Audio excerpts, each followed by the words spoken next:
আর আমার লাইফটা না এখন অনেক খারাপ পথে চলে গেছে, একা থাকতে ইচ্ছা হচ্ছে সবসময়। বলো গাইস, টোটো বেশি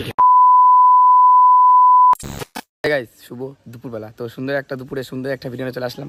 তো মেন ব্যাপার হচ্ছে আমি যেহেতু দুপুরবেলা ভিডিওটি স্টার্ট করলাম, তো আমি মেন ঘরে শুয়েছিলাম, তো ভালো লাগছিল না যেহেতু, তো তাই জন্য ভিডিওটি স্টার্ট করলাম। যেহেতু আর ভিডিও বানানো হয়নি, রাত খাচ্ছিলাম বহুত, তো তাই জন্য ঘরে গরম হচ্ছিল, তো তাই জন্য উপরে চলে আসলাম একটু হাওয়া খেতে, আর তোমাদের সাথে একটু ভিডিও শেয়ার করব।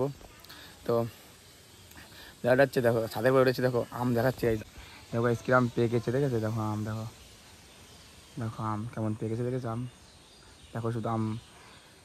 তো আমার আম গাছ ভরা ছিল গাছে না, তো আরও শেষ হয়ে গেছে। তো যেহেতু সমু টমু আসবে আমাদের বাড়ি, যেহেতু বন্ধুরা বললো আম খাবে, তো তাই জন্য আম দেখি পারবো কতগুলো, দেখি পারা যায় আম পার, বন্ধু টন্ধু আসবে, সবাই বলছে খাবে, তো আসুক, চলো ওরা তারপরে দেখা হচ্ছে, চলো। মেন ব্যাপার বলেছিলাম না যে অলোক আসবে, তো অলোকের না একটু শরীর খারাপ, তো ওরা বাড়ির থেকে আসতে পারছে না, তাই বললো তুই আম পার, আর আমি আসছি পরে।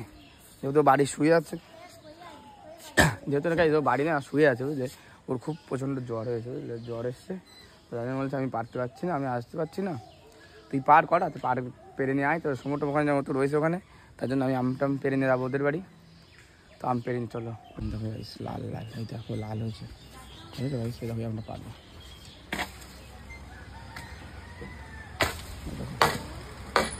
আমগুলো পেরে নিই, তারপর দেখাচ্ছি, চলো আগে পেরে নিই আমগুলো।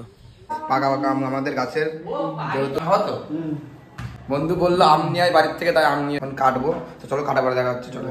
কন্যা গাই আম কাটার পরে না আর ভিডিও বানাতে মনে ছিল না, যেহেতু ভাই মনে ছিল ঠিকই, আম কেটে নিয়ে এসে ঘরে ধুয়ে রেখে আমি হাত দিতে গেছি, তার মধ্যে এসে দেখি আমটাম কিচ্ছু নেই, সব খাওয়াটা শেষ, তারপরে আর কি ভিডিও বানাবো, তাই জন্য গাইজ আর ভিডিও বানাতে পারিনি বুঝলে। ব্যাপারটা হচ্ছে এখন আমি রয়েছি, আমি আর সময় যেহেতু দেখো, আমি আর সময় যেহেতু ঘরে রয়েছি, আর অলোক সব বাইরে গেছে, যেহেতু ওরা কাছে ডিস্টার্ব করছিলো, ভিডিও বানাচ্ছি তাই জন্য ডিস্টার্ব করছিলো, গান চালাচ্ছিলো, এ করছিলো কথা বলছিলো অনেক, যেহেতু কপিরাইট মেরে দেবে গান চালালে, তো তাই জন্য ওদের বের করে দিয়েছি ঘরের থেকে।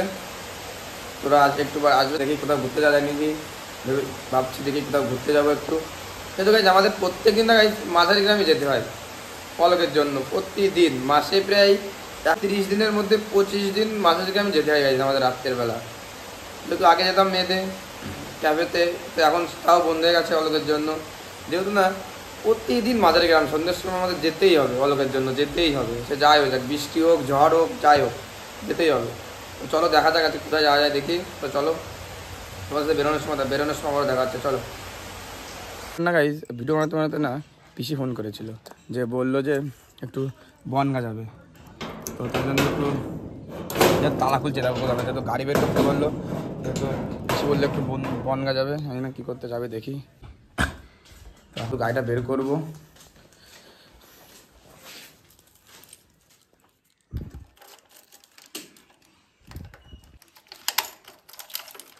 বাটটা না গাইজ তখন দেখেছিল যে গাড়ি বের করছিলাম, যেহেতু বলেছিলাম বনগা যাবো, তো তারপরে না গাইজ আর ভিডিও বানানো হয়নি, যেহেতু তারপরে চলে গেছিলাম বনগা, যেহেতু ব্যস্ত ছিলাম অনেক, যেহেতু পিসির সাথে গেছিলাম, যেহেতু একটু দরকারি ছিল জরুরি, তো তাই জন্য না আর দেখাতে পারিনি তারপরে, তো তারপর চলে আসলাম বাড়ি। যেহেতু তারপরে বন্ধু তো এসেছিলো, যেহেতু ওরা সব ঘরে রয়েছে, যেহেতু আমি ফাঁকা মাঠে না গেছি, দেখো মাঠ সাইডে, দেখো মাঠের সাইডে বসে আছি, যেহেতু আমার ভালো লাগছে না, তো তার জন্য আমি একা এখানে এসেছি, যেহেতু বন্ধু সব ওদিকে রয়েছে, সবাই ঘোরাঘুরি করছে। সত্যি বলতে না গাইজ আমার লাইফের সাথে এখন এমন কিছু ঘটে গেছে, তোমাদের কি বলবো, সত্যি বলতে এখন খুব খারাপ যাচ্ছে, যেহেতু তোমাদেরকে বলতে পারছি না, যেহেতু এখন না সেই পসিবল হচ্ছে না বলার, যখন যদি কখনো যদি পসিবল হয় বলার তখন তোমাদেরকে বলবো, যেহেতু এখন না আমার পসিবল হচ্ছে না, যেহেতু সব কথা তোমাদের সামনে তুলে ধরাম, তো যদি কখনো যদি হয় সম্ভব তাহলে সেই সব কথা তুলে ধরবো, আর তোমরা তাও বুঝতে পারবে, যদি দেখো তাহলে তোমরা বুঝতে পারবে কম বেশি কেউ না কেউ। তো যেহেতু সত্যি না আমার মন মেজাজ সত্যি খুব খারাপ, সত্যি খুব খারাপ, আর আমার লাইফটা না এখন অনেক খারাপ পথে চলে গেছে, বিভিন্ন ধরনের ঘটনা ঘটছে, বিভিন্ন ধরনের ঘটনা হচ্ছে, জানি না কেন এইসব হচ্ছে আমার লাইফের সাথে, বিভিন্ন ধরনের জিনিস হচ্ছে, অনেক খারাপ পথে চলে গেছে গাইজ, অনেক খারাপ পথে চলে গেছে আমার লাইফটা এখন। বুঝলে, অনেক খারাপ পথে চলে গেছে আমার লাইফটা এখন। আর এখন সেসব খারাপ টাইমগুলো কাটাচ্ছি, যেহেতু আস্তে আস্তে সেসব খারাপ টাইমগুলো পার করছি। অনেক খারাপ টাইম যাচ্ছে, ওই জন্য আস্তে আস্তে সেগুলো পার করছি। গাইস, এত সমস্যার মধ্যে না গাইস আমি আগে কখনো পড়িনি, ফার্স্ট টাইম পড়ছি, বুঝলি। এত সমস্যার মধ্যে আমি যাচ্ছি এখন, এত সমস্যার মধ্যে যাচ্ছি আমি ফার্স্ট টাইমেই পড়লাম এই এত সমস্যার মধ্যে। তার জন্য গাইজ এখন সবসময় না গাইজ আমার এখন সবসময় একা থাকতে ইচ্ছা হচ্ছে, সবসময় এখন একা থাকতে হচ্ছে। বন্ধুরা এসছে, তাও ওরা ওদের মতন ঘুরছে, ডাকছে, যাচ্ছি না, যেহেতু ভালো লাগছে না, যেহেতু ভালো লাগছে একা থাকতে। কি বলবো, সিচুয়েশনটা ঠিক হোক, তারপর আবারও আগের মতন আমার ভিডিও আসবে। তো চলো, তোমার সাথে একটু পরে দেখা হচ্ছে। ব্যাপারটা হচ্ছে গাইজ, যেহেতু আমাদের সন্ধ্যের সময় গাইজ একটু নাম রাখলে ভালো লাগে না, যেহেতু আমাদের এখন না অভ্যেস হয়ে গেছে, যেহেতু আমরা প্রতিদিন তো যেহেতু কলেজ থেকে বেরোই, যেহেতু এই অলোকের জন্য, তো তাই জন্য না আমাদের প্রতিদিন বেরোতে হয়। যেহেতু বললাম আগেও, যেহেতু আমাদের মাসে 25 দিন তো বেরোতেই হয় এই অলোকের জন্য। তো আজকে যেহেতু এখন আজকে হয়েছিল বৃষ্টি, প্রচণ্ড পরিমাণে বৃষ্টি হয়েছিল, বুঝলেন।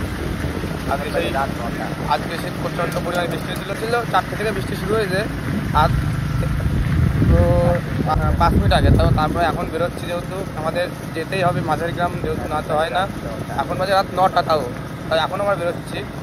তো মেন আর একটু ব্যাপার, যেহেতু আমি কালকে চলে যাচ্ছি দিল্লি, তো তাই জন্য আরও বেরোনো, এই জন্য যেহেতু কিছু প্রবলেমের জন্য চলে যেতে হচ্ছে। আবার আসবো শীঘ্রই, ফিরে ওখান থেকে। যেহেতু এখন মন খারাপ, তাই জন্য একটু ঘুরতে যাচ্ছি ওখানে। তো আবার চলে আসবো কদিন পরে ঘুরে ফিরে, যেহেতু মন ভালো হলে আবার চলে আসবো ওখান থেকে। যেহেতু এখন খারাপ, তো তাই জন্য যাচ্ছি। তো তাই জন্য মেন ব্যাপারে আসা, যেহেতু রাত্রিরে নাই আসতাম না, যেহেতু আমরা প্রতিদিন 6টা 7টার মধ্যে বেরিয়ে যাই। আজকে যেহেতু কালকে যেহেতু চলে যাবো, তাই জন্য মেন ব্যাপার আজকে লাস্ট একটু ঘুরে যাই, আবার আসবো, আর এদের সাথে দেখা হবে। তো মেন আকাশ আসেনি, যেহেতু আকাশের কিছু সমস্যার জন্য আকাশ আসতে পারিনি। বলো গাইস, সামনে না গাইস, এই দেখো এখানে না গাইস টোটো ফেসে গেছে। এই যে এখানে দেখো, এই যে একটা ব্রিজ, এখানে একটা ব্রিজ, ওই ব্রিজের এখানে টোটো, আমাদের গাড়ি যাবে কিনা তাও দেখতে হবে। তো চলো, তোমার সাথে গেছে টোটো ঠেলছে, দেখো ওখানে, দেখো টোটো চালাতে লিখছে, দেখো এই সমুদ্রমো অলক টলক ওখানে টোটো ঠেলছে। যেহেতু এখানে না গাইস একটা ব্রিজ হচ্ছে, ব্রিজ এই মেন ব্যাপারে ব্রিজের জন্য, ব্রিজটার জন্য সমস্যা। তো চলো, তোমার সাথে একটু পরে দেখা হচ্ছে।